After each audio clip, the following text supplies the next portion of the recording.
Ujú. Bueno, salvado, por decirlo de alguna manera, el escollo principal, aunque queden todavía flecos, del programa, el marco financiero plurianual, es decir, el presupuesto europeo y la puesta en marcha del plan de recuperación de la Unión, nos enfrentamos ahora, pues básicamente, a una difícil disyuntiva con el Brexit, es decir, con el final del episodio teóricamente final de este melodrama. Y luego también nos enfrentamos a un tema, bueno, pues que el propio presidente de la República Francesa ha vuelto a poner, lógicamente, encima de la mesa después de los tristes atentados que está viviendo Francia, que es el tema del terrorismo, barra, que es la otra cara de la moneda, el tema de la inmigración, en donde estamos viendo escenas terribles otra vez en el Mediterráneo y en el Atlántico, ¿no? Entonces, bueno, ¿cuál crees que es el escenario en el que nos vamos a encontrar en general en estos temas durante el año 2021 y sobre todo cómo se va a llevar eso desde el punto de vista político, que es el Parlamento Europeo, es el gran escenario político europeo entre los distintos grupos parlamentarios? Bueno, como tú dices, lo que en este momento es urgente es cerrar el acuerdo con el gobierno británico para que el Brexit sea lo menos perjudicial posible de entrada para los ciudadanos británicos, que al final son los que más van a sufrir, pero también para los ciudadanos de la Unión Europea y para las relaciones comerciales, relaciones políticas y relaciones en muchos otros ámbitos entre la Unión Europea y el Reino Unido. Estamos prácticamente ya en el tiempo de descuento, tendríamos que haber llegado ya a ese acuerdo. Todavía no sabemos si vamos a llegar, estamos en un sprint final que igual puede salir bien o puede salir mal y que depende fundamentalmente de la voluntad de los británicos, primero, de respetar los acuerdos previos firmados y que todo el mundo tiene encima de su mesa, y segundo, entender lo que tiene que ser una negociación equilibrada entre la Unión Europea y un país que ya no es miembro, sino que es país tercero y que por tanto tiene que negociar como eso, como país tercero. Pero efectivamente, si con un poco de suerte esto queda atrás de aquí a finales de año,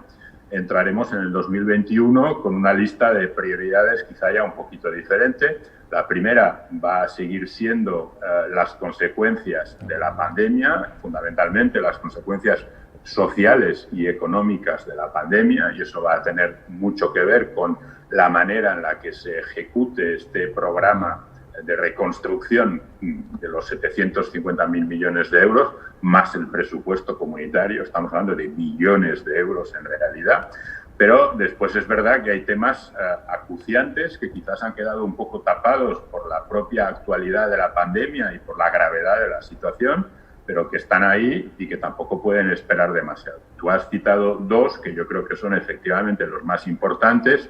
La política de lucha contra el terrorismo, que es una política a nivel europeo de cooperación policial, de cooperación entre los servicios de información, de solidaridad, de desarrollo del espacio Schengen, de los controles de las fronteras exteriores. Todo eso se está haciendo, y yo creo que se está haciendo bastante bien, pero es verdad que los países siguen sometidos a la presión terrible de tener que luchar no ya contra grandes organizaciones terroristas, digamos, visibles, sino contra un número indeterminado de lo que al final son lobos solitarios que en un momento determinado y en cualquier sitio pues pueden llevar a cabo una acción terrorista con consecuencias lógicamente muy graves, como hemos visto en Francia o como hemos visto en Viena también hace unos pocos días. Y para eso, insisto, lo fundamental es la cooperación entre las estructuras de seguridad de los Estados miembros a nivel europeo y también con países terceros. Y en el tema de la inmigración, aquí yo creo que no hay 40 vías diferentes. Este es un tema en el que hay que avanzar en dos aspectos. Uno es la puesta al día de la política de asilo y de refugiados de la Unión Europea, que no puede seguir siendo el acuerdo de Dublín porque los Estados miembros no lo han respetado y por lo tanto habrá que modificarlo y habrá que poner en marcha un mecanismo que permita una mejor redistribución de la gente que llega a la Unión Europea normalmente por su frontera sur. y después empezar a pensar seriamente en poner en marcha una política de migración legal, es decir, una política que permita entender a ciudadanos de países terceros cuáles son las posibilidades y cuáles son las vías para ser aceptado como inmigrante en la Unión Europea sin tener que jugarse la vida. Una última cuestión. Bueno, es recientísima actualidad las elecciones de Estados Unidos. El presidente Sassoli y el resto de presidentes de las instituciones europeas se abalanzaron, evidentemente, a felicitar al presidente electo, pese a las dudas que ha vertido el presidente Trump, el presidente actual. En todo caso, ¿cómo ha sido recibido entre los grupos parlamentarios en el Parlamento Europeo? Primero la elección, que evidentemente ha sido una elección pues, con dificultades en todos los sentidos, y finalmente la elección del presidente Biden, y sí, se supone que con el nuevo presidente las relaciones tradicionales de amistad y de alianza transatlánticas volverán a la normalidad, o podemos seguir pensando en estas guerras comerciales, en estos problemas en seguridad con la OTAN, etcétera, o la salida del Pacto de París, del cambio climático, como ha ocurrido con la administración Trump. El miércoles pasado, el miércoles por la tarde, hubo ya un primer debate en el Parlamento en el que los grupos parlamentarios pues, pudieron expresarse y valorar el resultado de las elecciones americanas. Y no era ningún secreto que lo que íbamos a oír en ese debate es, sobre todo, a diputados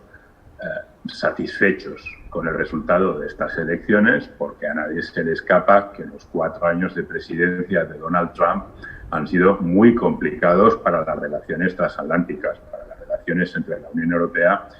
y los Estados Unidos. Y por lo tanto, no ya porque la gente sea pro-Biden o anti-Trump, sino simplemente pues porque todo el mundo imagina que la nueva administración va a ser una administración que va a tener más en cuenta la importancia de estas relaciones. Luego, lógicamente, también pues, se expresó la preocupación ante el hecho de que la transición entre la antigua y la nueva administración, pues al menos de momento, parece no va a ser tan sencilla como lo ha sido históricamente. Y vamos a ver si en los próximos días las cosas mejoran desde este punto de vista. A partir de ahí, una cosa que yo creo que es importante es que los europeos sigamos concienciándonos de algo que se ha visto muy claramente durante estos 4 años de administración Trump, y es que los intereses de los ciudadanos europeos los va a defender Europa, no los va a defender Estados Unidos. Joe Biden y su administración seguramente verán a la Unión Europea de una manera mucho más positiva. De hecho, quien quiera puede escuchar, puede ver el discurso de Joe Biden, vicepresidente de Estados Unidos, en el 2010 ante el Parlamento Europeo. Es un discurso profundamente europeísta, pero Joe Biden no va a poner la bandera europea en la Casa Blanca, allí va a seguir viéndose la bandera americana, la bandera europea está en Bruselas. Lo que quiero decir es que sí, las relaciones van a ser seguramente más fáciles, el diálogo va a ser más constructivo, la manera de expresarse va a ser también mucho más dialogante, pero al final los Estados Unidos van a defender los intereses de Estados Unidos y la Unión Europea tiene que defender los intereses de la Unión Europea. Quizás podamos hacer marcha atrás en estas guerras arancelarias que al final no ayudan a nadie. Quizás podamos volver a colaborar rápidamente en el marco del Acuerdo de París para la lucha contra el cambio climático. Joe Biden ya ha anunciado que en cuanto llegue a la Casa Blanca va a volver a incluir a Estados Unidos en el acuerdo del que Donald Trump se salió nada más llegar. Hay muchos otros aspectos, como hablábamos antes, por ejemplo, la lucha contra el terrorismo, los aspectos de política de seguridad y de defensa que tienen que ver con la OTAN, pero también de alguna manera con la propia Unión Europea. Todo esto puede mejorar, efectivamente, pero la Unión Europea tiene que seguir haciendo lo que ha hecho estos últimos 4 años, que es reforzarse como interlocutor internacional y, sobre todo, evitar caer en la tentación de pensar que va a haber alguien fuera de la Unión Europea que va a defender los derechos, las ventajas o los beneficios de la propia Unión Europea. Eso lo tenemos que hacer nosotros.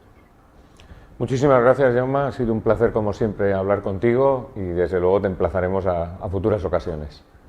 Muchísimas gracias y hasta cuando queráis, que vaya muy bien. Gracias.